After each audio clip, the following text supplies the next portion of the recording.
నమస్తే welcome to right angle.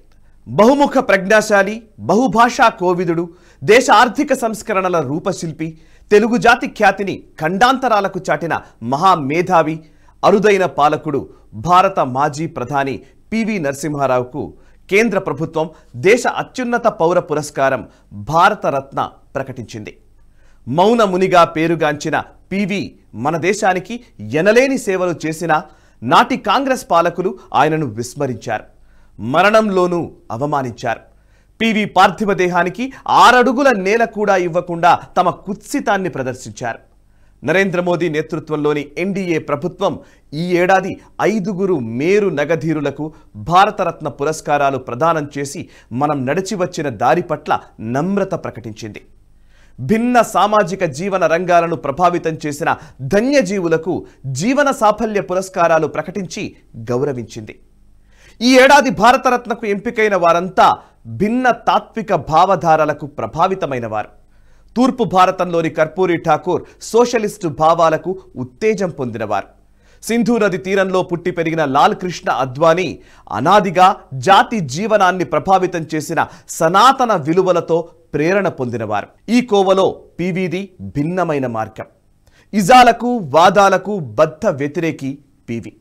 భారతీయ తత్వశాస్త్ర మౌలిక ప్రతిపాదనలను ఆమోదిస్తూనే ఆధునికతను జోడించాలని వాదించినవారు.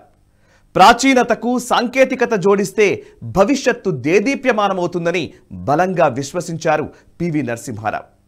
ఆత్మవిశ్వాసం, ఆత్మజ్ఞానం, ఆత్మ నిగ్రహం ఈ 3 లక్షణాల కలనేత పివి. ప్రపంచీకరణకు ద్వారాలు తెరిచి గ్లోబల్ కుగ్రామాన్ని 3 దశాబ్దాల క్రితమే ఊహించిన దార్శనికుడాయన. పివి ప్రధానిగా బాధ్యతలు చేపట్టినప్పుడు దేశ ఆర్థిక వ్యవస్థ అల్లకల్లోలంగా ఉంది. ఆర్థిక సంక్షోభం నుంచి దేశాన్ని గట్టెక్కించడం పెద్ద సవాలే. ఈ సవాల్ను స్వీకరించిన పివి దేశ్ బచావో దేశ్ బనావో అనే నినాదమిచ్చారు. ఆర్థిక వ్యవస్థను గాడిన పెట్టేందుకు కొత్త ఆలోచనలకు పాదులు వేశారు. ఆర్థిక సంస్కరణలకు పచ్చజెండా ఊపి దివాళా అంచున ఉన్న కోశాగారాన్ని దారిన పెట్టారు. ఇది సామాన్యమైన విషయం కాదు. తీసుకున్న అప్పులు తిరిగి చెల్లించలేని స్థితిలో ప్రపంచ దేశాల ముందు, అంతర్జాతీయ ద్రవ్యనిధి సంస్థ ముందు చేష్టలుడికి నిలుచున్న భారతదేశాన్ని అప్రతిష్ట పాలు కాకుండా కాపాడి ఊబిలో నుంచి లాగిన ఆపద్బాంధవుడు మన పివియే. భారతదేశ చరిత్రలో 90వ దశకం అత్యంత కీలకమైంది, విషాదకరమైంది కూడా. రిజర్వేషన్ల రగడ చల్లారిన కొన్నాళ్లకే పివి ప్రధానిగా ప్రమాణ స్వీకారం చేశారు. భౌగోళిక రాజకీయాల ఉద్రిక్తత ఒకవైపు, దేశంలో పేట్రేగిపోతున్న హింస, ఆర్థిక సంక్షోభం, తూర్పు యూరప్ పరిణామాల ప్రభావం అన్నీ కలిపి ఒకేసారి దాడికి దిగిన స్థితిని పివి ఒంటరిగా ఎదుర్కొన్నారు. బ్యాలెన్స్ ఆఫ్ పేమెంట్ సమస్యలు, ద్రవ్య లోటు, విదేశీ మారక నిల్వల తరుగుదల వగైరాల రూపంలో 1985లోనే క్రమంగా మొదలై 1991 నాటికి విషమించి దిగుమతులకు చెల్లించడానికి డబ్బు లేకపోవడంతో అంతర్జాతీయంగా భారత్ పరపతి తీవ్రంగా దెబ్బతిన్న కాలమది. యుద్ధకాలంలో సైతం ప్రభావితం కాని మధ్యతరగతి కూడా ఆర్థిక ఇబ్బందులు ఎదుర్కొన్నది 90వ దశకంలోనే. ఈశాన్య భారతంలో వేర్పాటువాద శక్తులు విజృంభించిన కాలం, కశ్మీర్లో ఉగ్రవాదం జడలు విప్పిన ఘడియలు, వామపక్ష తీవ్రవాదం విస్తరిస్తున్న రోజులు, పంజాబ్లో ఖలిస్తానీ మూకల స్వైర విహారం, బొంబాయి బాంబు పేలుళ్లు, అంతటా గందరగోళం ఆవరించిన కాలానికి పాలకుడిగా బాధ్యతలు చేపట్టారు పివి నరసింహారావు. నెహ్రూ నుంచి నరేంద్ర మోదీ వరకు 18 మంది ప్రధానమంత్రుల్లో అతి ఎక్కువ సవాళ్లను, సంక్షోభాలను, సందిగ్ధతలను, స్వపక్ష దాడులను, ప్రతిపక్షాల అవహేళనలను ఎదుర్కొన్న ఏకైక ప్రధాని పివి నరసింహారావు. పివి ఉమ్మడి ఏపీ ముఖ్యమంత్రిగా పనిచేసిన కాలంలో కూడా స్వపక్షమే ఆయనను ఈసడించుకుంది. ముఖ్యమంత్రి పదవి నుంచి తొలగించింది. ఢిల్లీ తాకీదుల మూలంగా ముఖ్యమంత్రి పదవిని కోల్పోయారు పివి. రాష్ట్రం నుంచి కేంద్రానికి వెళ్లి కేంద్ర విద్యాశాఖ మంత్రిగా బాధ్యతల్ని చేపట్టిన తర్వాత శాఖ పేరును మానవ వనరుల శాఖగా మార్చిన ఘనత కూడా పివిదే.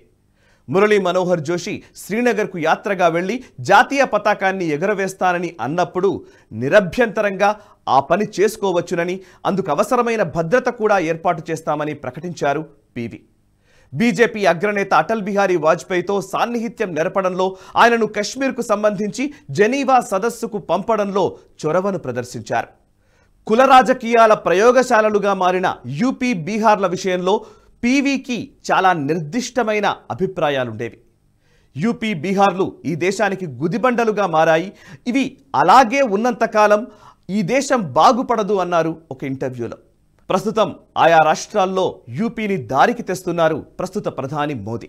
రానున్న కొద్ది రోజుల్లో బీహార్ సైతం మారే అవకాశం ఉందని భరోసాగా చెప్పవచ్చు. తెలుగునాట సంకుచిత రాజకీయ ధోరణులను చూసిన తర్వాత హస్తినకు మకాం మార్చిన పీవీకి వానప్రస్థానికి దగ్గరవుతున్నప్పుడు ప్రధాని పదవి ఆగంతుకంగా వరించింది. కాలం కడుపుతో ఉండి బిడ్డను కన్నట్టు సంక్షోభ పరిష్కారం కోసం పీవీని ఎంచుకున్నదేమో రాజకీయ మైదానం. భారతరత్న పురస్కారాల ప్రకటనలు వెలువడగానే నోటితో ఆహ్వానించి నొసటితో వెక్కిరించే ధోరణి అంతటా వ్యక్తమైంది. నితీష్ను మచ్చిక చేసుకునేందుకు కర్పూరికి భారతరత్న ఇస్తున్నారని, మోదీపై వ్యతిరేకతను చల్లబరిచేందుకు అద్వానీకి ప్రదానం చేస్తున్నారని, దక్షిణాదిని ప్రసన్నం చేసుకునేందుకు స్వామినాథన్కు, కాంగ్రెస్ను మరింత నిరాయుధం చేసేందుకు పీవీకి ఇస్తున్నారని ఇలాంటి అవాకులు చెవాకులు అంతటా వినిపిస్తున్నాయి. 5.5 దశాబ్దాల పాటు అధికారాన్ని అనుభవించిన కాంగ్రెస్ పార్టీకి అహంకారమే తప్ప గతం పట్ల గౌరవం లేదు. ఆత్మస్తుతి, పరనింద అంటే వల్లమాలిన ప్రేమ. కాంగ్రెస్ పార్టీకి తన వారి పట్ల ప్రేమ లేదు. ప్రజాసేవకు జీవితాలను అర్పించిన త్యాగధనులంటే వీసమెత్తు వినమ్రత లేదు. సర్దార్ వల్లభాయ్ పటేల్ మరణించి 4 దశాబ్దాలు గడిస్తే అది కూడా పీవీ లాంటి పాలకుల చేతికి అధికారం వస్తే తప్ప భారతరత్న రాలేదు. వ్యక్తిత్వం ఉన్న నేతలంటే నెహ్రూ కుటుంబానికి గిట్టదేమో. 10 జన్పథ్ను ధిక్కరించి పాలన సాగించినందుకే పీవీని దూరం పెట్టారనే ఆరోపణ ఉంది. ఇందిరకు వత్తాసు పలికిన ప్రధాని అయ్యేందుకు మార్గం సుగమం చేసిన కామరాజ్ నాడార్కు మాత్రం మరణించిన ఏడాదికే భారతరత్న వస్తుంది. దేశంలోని జైళ్లన్నీ నిండిపోయిన ఎమర్జెన్సీ నిర్బంధ కాలంలో కామరాజ్కు ఆగమేఘాలపై అత్యున్నత పురస్కారాన్ని ప్రకటించారు నాటి ఇందిరాగాంధీ. నెహ్రూ కుటుంబం పట్ల కామరాజ్ నాడార్కు గల విధేయత ప్రమాణంగా ఆ పురస్కారం లభించింది. ఎల్కే అద్వానీకి భారతరత్న ప్రకటించిన తర్వాత పీవీ రాజకీయ జీవితాన్ని అక్షరీకరించిన Vinay Sitapati Bharat Ratna for Advani shows why BJP wins and Congress loses అంటూ ఆసక్తికరమైన వ్యాఖ్య చేశారు. అధికార యావలో కాంగ్రెస్ చేసిన చారిత్రక తప్పిదాలను సరిదిద్దే పని బీజేపీ అప్రతిహతంగా చేస్తోంది. రాజ్యాంగ సవరణలు మొదలు పురస్కారాల వరకు అనేక అంశాలను, విషయాలను కొత్త దృష్టితో చూస్తోంది, సరికొత్తగా వ్యాఖ్యానిస్తోంది. బీజేపీ చేస్తున్న పనుల్లో, తీసుకుంటున్న నిర్ణయాల్లో తనదైన ముద్ర ఉండవచ్చు, ఉండడం సహజం కూడా. అయితే ఆ నిర్ణయాలు న్యాయసమ్మతమైనవేనా, హేతుబద్ధమైనవేనా అన్నదే ప్రధానం. కేవలం పురస్కారాలు ప్రకటించినంత మాత్రాన జనం పోలోమని ఓట్లు వేయరు. పాలకుల స్వభావాన్ని, వారి ఆచరణ ఆధారంగా మదింపు వేస్తారు. అట్లా బేరీజు వేసినప్పుడు ఎవరు సమర్థులని ఓటర్లు భావిస్తారో వారిని తమ పాలకులుగా ఎంచుకుంటారు.